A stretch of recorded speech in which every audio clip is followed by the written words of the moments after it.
এরপরে দিকে আকাশ দেখা যায়। তখন আমার মনে হইছে এই মরা নদী যেহেতু আমার নৌকার তলে ফেলাইছে, এই মরা নদী ধরে আমি ইতিহাস তৈরি করবো সোনার ঘাটে।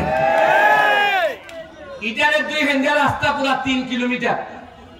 আমার মাননীয় মন্ত্রীর সাথে আলাপ হয়েছে, তারা আমাদের আশ্বস্ত করছেন এই পুরা 3 কিলোমিটার নদী 2 সাইডে ওয়াকওয়ে করে দিব।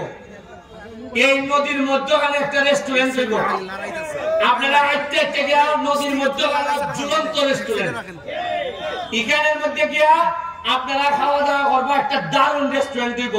এটা খালি খাইবার লেগে না, যতটা না খাইবার লেগে তার চেয়ে দেখবার লেগে মানুষ আইব বেশি।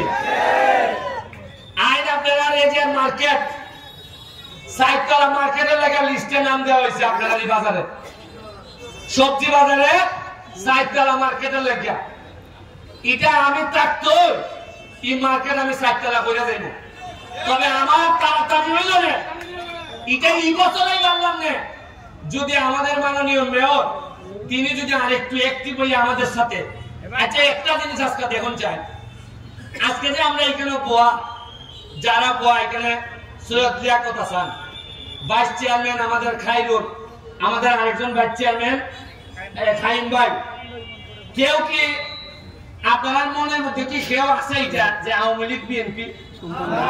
সবাই ভাবতেছে এরা সোনারঘাটের, এরা সোনারঘাটের বালাসা। এই হিসাবে মনের মধ্যে তো দলীয় কোনো কুন্দল নাই।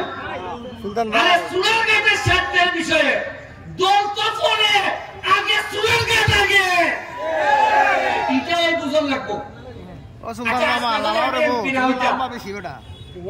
আপনারা যদি আমাদের ভোট না দিতেন, আপনি কি মনে করুন সৈয়দ লিয়াকত হাসান এই চেয়ারম্যান দিতে পারলাম না?